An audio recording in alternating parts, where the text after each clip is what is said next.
шатар энтэг улсад үссэн. За. Тэгээд дөрвөн цэргийн тулдаан гэж энтэгчүүд бол нэрлэдэг байсан. Тэгээд одоо шах гэдэг чи одоо тийм ээ хаан руу дайрж ийн гэсэн үг. Шах гэдэг. Манайхаар бол шаг гэдэг. Одоо ингээд хаан тэгээд одоо төшмөд Берсиг нь Ферзен гэдэг үгнээс гаралтай. Эртний Перс үгнээс гаралтай. Зөвлөх гэсэн үг. Хааны зөвлөх. Бас хааны жанжин гэж тань. Харин тэр энэ тэмээ гэдэг байгаа шүү дээ бид нар. Тэр чинь заан цэрэг байхгүй. Тийм заан цэрэг. Тэгэд морь гэж байгаа шүү дээ тий. Тэрэгт цэрэг байсан.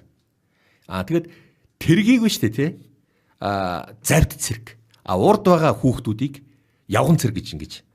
Тийм болохоор зэрэг дөрвөн цэргийн тулаан гэж одоо энэ нэрлэж ирсэн байгаа. Гэхдээ анх Берс бол ерөөсө ганц л нүүдэг байсан гэсэн. Тэгээ сүүлдээ Берсийг одоо дураар нь нүүлгдэг болсон л доо. Сүүлдээ энэ шадарч нь улам хөгжиж байгаа шүү дээ. Тэгэхээр энэ чинь шахтагаа ер нь одоо тий хаантайгаа адилхан нэгээр нүгэд байна. Наадах чинь одоо зөвлөх юм чинь хамгийн хүчрэх нь байх хэвээр түшмэл юм чинь. Тийм болохоор ингэж хөгжүүлээгээд гих мэтэр ингэж шатрыг бол хөгжүүлж ирсэн байгаа. Тэгээд шах гэдэг чинь хаан руу давталчихна гэж байгаа шүү дээ. Шах гэдэг. Яг хөө тэгээд уус үндэстэн болон өөр юм болгож авч байгаа. Одоо англичууд king, queen, humble am гэж байгаа шүү дээ. Bishop. Тэгээд морийг болохоо зэрэг knight, рицар гэл те. Рүүк одоо тэргийг рүүк одоо цайз гэх мэйгээр ингээд авч байгаа.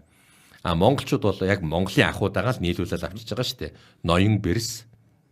Тэгээд одоо тэмээ морь тэрэг гэл ингээд авчиж байгаа тохиолдол бол гарна. Ер нь альва соёл чинь түүхтэй тухайн ард түмэнд очихдоо тухайн ард түмний соёл аж ахуйтай нийлээд өөр юм шилж ярьдаг л дээ. Тэгээд шах мад гэдэг чинь хаан үхсэн. Яг тийм үг л дээ. Ер нь энэ шатар бол ер нь бас их оюуны хөдөлмөр шүү дээ. Гайхамшигтай тоглоом. Энэ бол эртний энтэгт үс.